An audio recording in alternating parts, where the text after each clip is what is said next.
핫기스의 아들 아도니아가 솔로몬의 어머니 밧세바에게 나아온지라. 밧세바가 이르되 네가 화평한 목적으로 왔느냐? 화평한 목적이니이다. 내가 말씀드릴 일이 있나이다. 말하라. 당신도 아시는 바이거니와 이 왕위는 내 것이었고 온 이스라엘은 다 얼굴을 내게로 향하여 왕으로 삼으려 하였는데 그 왕권이 돌아가 내 아우의 것이 되었음은 여호와께로 말미암음이니이다. 이제 내가 한 가지 소원을 당신에게 구하오니 내 청을 거절하지 마옵소서. 말하라. 청하건대 솔로몬 왕에게 말씀하여 그가 수냄 여자 아비삭을 내게 주어 아내를 삼게 하소서. 왕이 당신의 청을 거절하지 아니하리이다. 좋다. 내가 너를 위하여 왕께 말하리라. 밧세바가 이에 아도니아를 위하여 말하려고 솔로몬 왕에게 이르니 왕이 일어나 영접하여 절한 후에 다시 왕좌에 앉고 그의 어머니를 위하여 자리를 베푸니 그가 그의 오른쪽에 앉는지라. 밧세바가 이르되 내가 한 가지 작은 일로 왕께 구하오니 내 청을 거절하지 마소서. 내 어머니여 구하소서. 내가 어머니의 청을 거절하지 아니하리이다. 청하건대 수냄 여자 아비삭을 아도니아에게 주어 아내로 삼게 하소서. 어찌하여 아도니아를 위하여 수냄 여자 아비삭을 구하시나이까? 그는 나의 형이오니 그를 위하여 왕권도 구하옵소서. 그뿐 아니라 제사장 아비아달과 스루야의 아들 요압을 위해서도 구하옵소서. 하고 여호와를 두고 맹세하여 이르되 아도니아가 이런 말을 하였은즉 그의 생명을 잃지 아니하면 하나님은 내게 벌 위에 벌을 내리심이 마땅하니이다. 그러므로 이제 나를 세워 내 아버지 다윗의 왕위에 오르게 하시고 허락하신 말씀대로 나를 위하여 집을 세우신 여호와께서 살아계심을 두고 맹세하노니 아도니아는 오늘 죽임을 당하리라. 하고 여호야다의 아들 브나야를 보내매 그가 아도니아를 쳐서 죽였더라. 할렐루야. 오늘 말씀 묵상에 함께 하신 여러분을 주님의 이름으로 환영하고 축복합니다. 오늘 하루도 말씀에 의지하여 승리하시길 바랍니다. 오늘 본문은 솔로몬이 왕으로 기름 부음 받은 후 그의 왕권을 더욱 든든히 하기 위해서 걸림돌이 될 만한 정적들을 제거하는 장면이 기록되어 있는데요. 그 주인공은 바로 아도니아입니다. 아도니아는 다윗이 늙자 스스로를 높여서 왕으로 섰지만 하나님의 뜻이 아니었고요. 결국 솔로몬이 왕으로 기름 부음을 받게 되면서 죽음의 두려움에 쇠단뿔을 잡았습니다.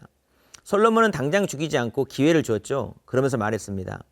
왕상 1장 52절 다시 한번 보시면 솔로몬이 이르되 그가 만일 선한 사람일진데 그의 머리털 하나도 땅에 떨어지지 아니하려니와 그에게 악한 것이 보이면 죽으리라 하고, 결국 아도니아가 살고 죽는 것은 그의 속에 무엇을 품느냐에 따라 달려 있다는 겁니다.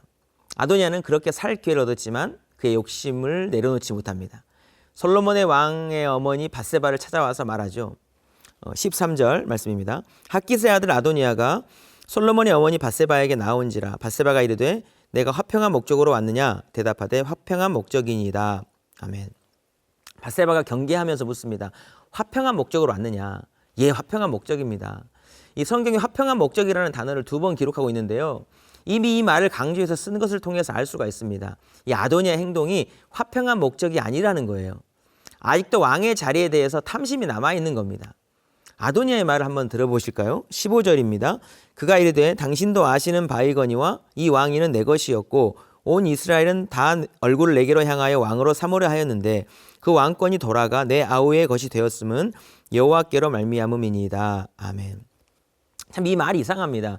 밧세바 앞에서 하는 말이 이 왕위는 내 것이었다 그러는데 그건 자기 생각이죠. 또 온 이스라엘은 다 얼굴을 내게로 향하여 왕으로 삼으려 하였는데 라고 했는데 이건 거의 망상 수준입니다. 겨우 몇 사람만 아도니아의 왕위에 가담했고요. 나중에 솔로몬이 왕이 될 때 온 백성이 솔로몬을 높였다는 소리를 듣고 다 흩어져 버렸습니다. 그 왕권이 돌아가 내 아우가 되었으면 여호와께로 말미암음이니이다. 하나님의 주권을 인정한 것 같지만 그게 아니라 자기가 왕이 되지 못한 것에 대한 책임을 하나님께 돌리고 있는 것입니다. 지금도 왕이 되려는 야심으로 가득 차 있는 거예요. 힘이 없으니까 당장 무슨 일을 행할 수는 없지만 그렇게 말을 해서 동정표라도 얻으려고 하는 것입니다. 그러면서 요청한 것이 무엇인가? 수넴 여자 아비삭을 주어 아내로 삼게 해달라는 것이었습니다. 본문 17절입니다. 그가 이르되 청하건대 솔로몬 왕에게 말씀하여 그가 수넴 여자 아비삭을 내게 주어 아내를 삼게 하소서. 왕이 당신의 청을 거절하지 아니하리이다. 아멘. 수넴 여자 아비삭이 누구인지 아시죠? 다윗 왕이 나이가 많아 늙었을 때 다윗을 받들어 섬기게 한 젊은 여인입니다. 이스라엘 전 영토에서 최고로 아름다운 처녀로 아비삭을 뽑아서 다윗을 시중들게 했는데 왕이 잠자리는 같이 하지 아니했다고 했습니다. 결국 이 여인은 다윗 곁에서 모든 것을 시중드는 왕의 아내와 같은 존재였던 것입니다. 이제 다윗은 죽었습니다. 아비삭은 왕을 모셨으므로 이제 평생 수절해야 하는 여인이 되었습니다. 아비삭이 가여워서 그랬는지 아니면 너무 쉽게 생각했는지 밧세바는 아도니아의 이 요청에 대해서 솔로몬 왕에게 청하겠다고 말합니다. 밧세바는 우리아의 아내였지만 다윗 왕의 아이를 가졌고 그로 인해 자신의 본래 남편은 죽게 되었죠. 그 낳은 아이도 7일 만에 죽게 됐습니다. 이후 솔로몬을 얻게 되었고 그 솔로몬이 왕이 되었지만 누구보다 더 큰 고통을 당했을 여인입니다. 권력의 소용돌이 안에 있는 것이 얼마나 무서운지를 알아야 했고 무엇보다 하나님의 두려우심을 아는 여인이어야 했습니다. 그런데 여기서 분별하지 못하고 아도니아의 요청을 허용한 것을 보니 아마도 자신과 처지가 비슷했던 이 아비삭의 인생을 더 불쌍히 본 것 같습니다. 상황을 쉽게 생각한 것 같아요. 어쨌든 그녀의 선택이 솔로몬과 이스라엘 왕권을 크게 흔드는 일이 될 수도 있었다는 것입니다. 밧세바의 경우를 통해서 알 수 있는 건 참 지혜가 필요하다는 겁니다. 중요한 자리에 있을수록 정말 지혜가 필요하다는 겁니다. 상처 입은 치유자와 같이 자신의 아픔의 경험들이 누군가를 위로하는 도구가 될 수 있지만 잘못된 연민으로 이를 그르칠 수도 있기 때문에 그렇습니다. 어쨌든 밧세바가 아도니아의 본심을 못 읽고 솔로몬에게 나아가 청이 있다고 말합니다. 솔로몬 어머니의 청이기에 기꺼이 들어드리겠다고 거절하지 않겠다고 말하죠. 본문 21절입니다. 청하건대 수넴 여자 아비삭을 아도니아에게 주어 아내로 삼게 하소서. 이 내용은 근데 솔로몬이 결코 허용할 수 없는 내용이지 않습니까? 22절도 보시면 솔로몬 왕이 그의 어머니에게 대답하여 이르되 어찌하여 아도니아를 위하여 수넴 여자 아비삭을 구하시나이까? 그는 나의 형이오니 그를 위하여 왕권도 구하옵소서. 그뿐 아니라 제사장 아비아달과 스루야의 아들 요압을 위해서도 구하옵소서 하고 처음에는 청을 들어드리겠다고 했지만 도저히 받아들일 수 없는 청이었습니다. 두 가지 측면에서 받아들일 수 없을 것 같습니다. 첫째는 아도니아의 목적을 알기 때문이었습니다. 솔로몬의 말을 통해서 그것을 알 수 있습니다. 어찌하여 아도니아를 위하여 수넴 여자 아비삭을 구하시나이까? 그는 나의 형이오니 그를 위하여 왕권도 구하시옵소서. 이 일이 왕권을 위협하는 데까지 연결될 수 있게 허용할 수 없던 거죠. 또 하나는 아도니아의 청을 받아들일 수 없는 또 하나의 이유는요. 아도니아와 아비삭의 결혼을 하나님께서 율법의 말씀에도 어긋나는 일이라고 말씀하셨기 때문입니다. 비록 다윗이 수넴 여자 아비삭과 동침하지는 않았지만 아비삭은 아버지의 아내였잖아요. 그런데 아버지의 아내를 아들이 취할 수는 없는 것 아닙니까? 아도니아는 자기 욕심을 이루려고 그 요청을 하였고 말씀대로 순종하며 따르려는 솔로몬은 받아들이고 인정할 수 없는 일이었던 겁니다. 그래서 솔로몬은 하나님 앞에 맹세합니다. 23절입니다. 여호와를 두고 맹세하여 이르되 아도니아가 이런 말을 하였은즉 그의 생명을 잃지 아니하면 하나님은 내게 벌 위에 벌을 내리심이 마땅하니이다. 아멘. 솔로몬은 여호와 하나님을 두고 맹세하죠.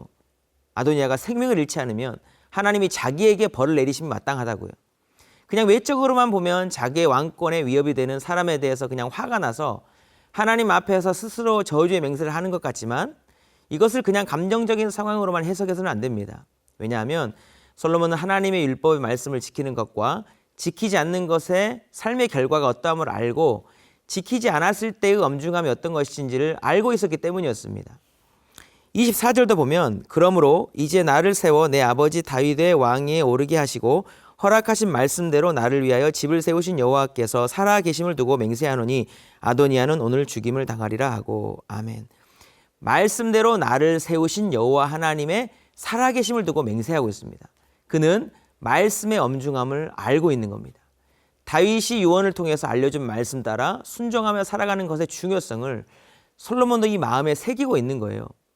그런 솔로몬인데 아도니아가 하나님의 말씀을 어기면서까지 욕심으로 아버지의 아내를 취하려는 것과 거기에 더해서 하나님이 세우신 이스라엘 왕의 자리까지 탐하고 있는 욕심을 아는데 그냥 지나칠 수가 없는 겁니다.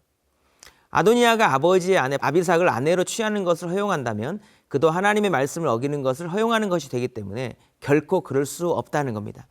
그래서 스스로 저주의 맹세를 하면서 아도니아의 싹을 잘라버리는 겁니다.